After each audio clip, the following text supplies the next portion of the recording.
Model activity task class सप्तम श्रेणी का आज हम लोग पर्यावरण और भूगोल का समाधान करेंगे। देखिए दिया हुआ है कि उत्तरायण की अवधि सूर्य के उत्तर की ओर होती है। तो देखिए इसमें गौ नंबर होगा क्योंकि ये दिसंबर और जून में होती है।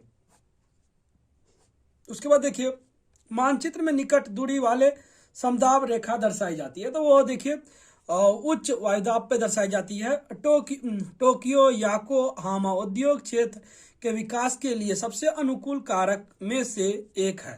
तो देखिए इसमें अनुकूल कारक में एक से है औद्योग, उच्च प्रौद्योगिक और कुशल श्रम।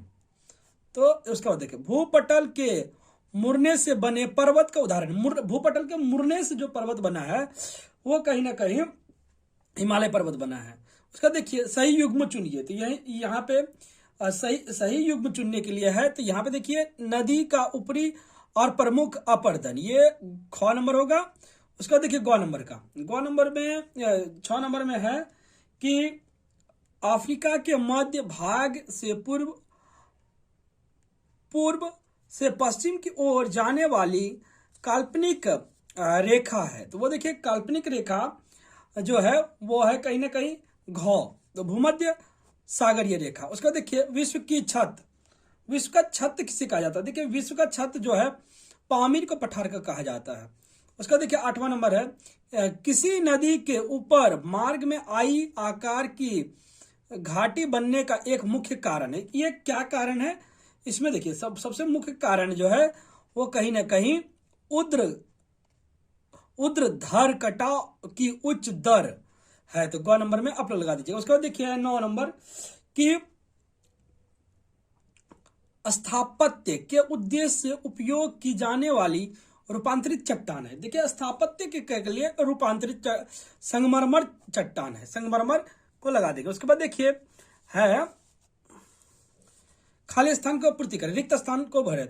अक्षांश के समानांतर की परिधि भूमध्य रेखा से ध्रुव तक धीरे धीरे होती है। तो यहाँ पे देखिए ध्रुव की तरफ अगर जाता है तो कम होती जाती है,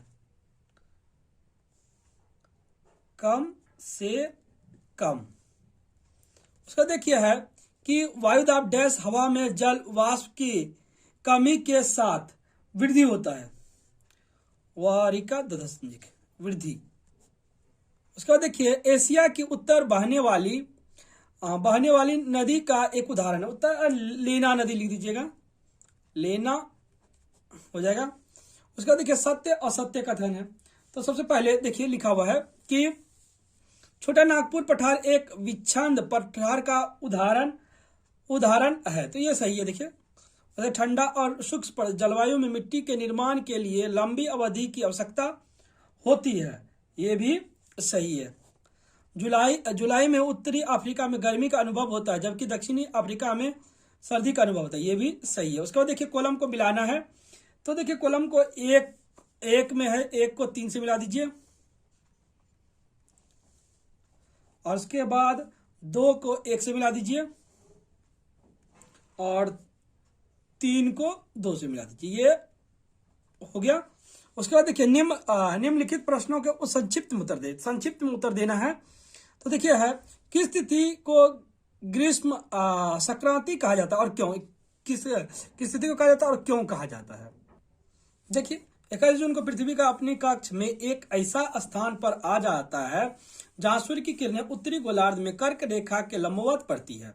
यह दिन उत्तरी गोलार्ध में सबसे लंबी और दक्षिणी गोलार्ध में सबसे छोटा दिन होता है। सूर्य 24 घंटा अटलांटिक सार्क में दिखाई देता है और अटलांटिक सर्कल में 24 घंटा अंधेरा रहता है। इसीलिए 21 जून को कर्क संक्रांति कहा जाता है। देखिए उसके बाद है कि समानांतर और मध्य रेखा में से प्रत्येक की एक विशेषता को लेकर प्रत्येक एक का विशेषता लिख दीजिएगा तो हो जाए। देखिए लिखिए गया अक्ष के लक्षण, प्रत्येक अक्ष की धुरी समानांतर होती है। देशांतर रेखा की विशेषता, एक देशांतर रेखा हर जगह सुबह और शाम की समय पर होता है। देखिए हिमालय पर्वत भारत की जलवायु को किस प्रकार प्रभावित करता है? भारत की जलवायु को किस प्रकार प्रभावित करता है, इसको लिखना है। तो मैंने देखिए लिख दिया है, आप लोग भी इसी प्रकार इसको लिख दीजिएगा।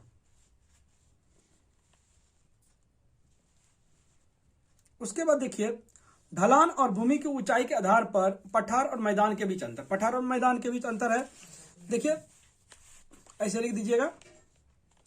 भूमि ढलान, खड़ी ढलान, जोड़ी ढलान होती है और समतल लहर होती है। और इसमें हो जाएगा देखिए मैदान में समुद्री तल से थोड़ा ऊंचा और मोटे तौर पर समृद्ध मैदान के बराबर होती है। उसके बाद देखिए है ऊंचाई के आधार पर समुद्र तल से 300 से 600 मीटर ऊंची होती है, जबकि यह समुद्र तल से 300 से भी कम ऊंचाई पर होती है। इतना ही लिखना है इसमें।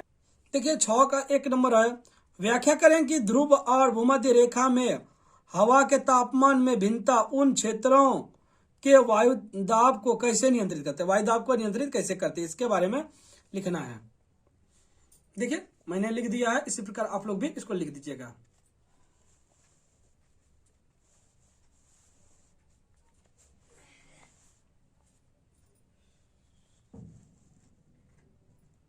ठीक है। 6.2 है, मिट्टी के बनावट के आधार पर उसका वर्गीकरण कीजिए। प्रत्येक श्रेणी में से एक का विशेषताओं को लिखिए और प्रत्येक श्रेणी में से एक का विशेषता लिखना है।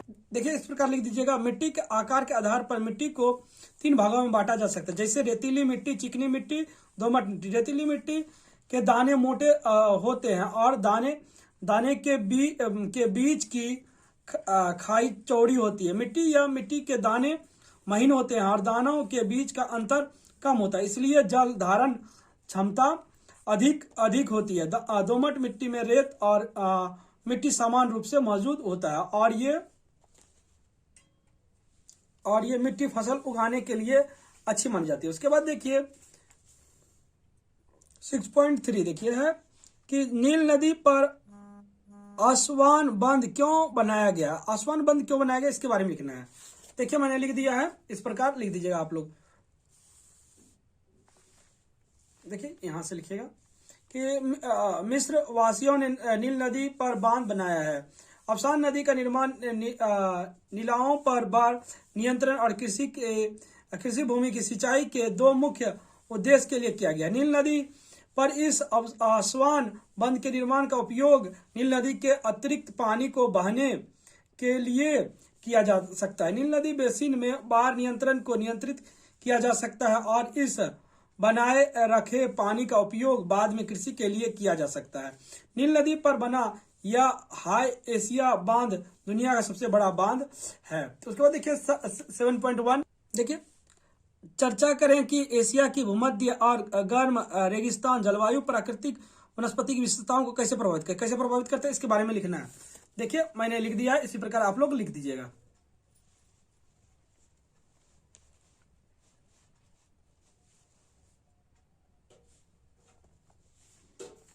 उसके बाद देखिए 7.2 में लिखा हुआ है कि स्पष्ट करें कि अफ्रीका के भूमध्य क्षेत्र और जलवायु क्षेत्र की जलवायु संबंधित क्षेत्रों को प्राकृतिक वनस्पति कैसे नियंत्रित करते हैं, इसके बारे में लिखना है। देखिए मैंने लिख दिया है, इसी प्रकार आप लोग भी इसको लिख दीजिएगा।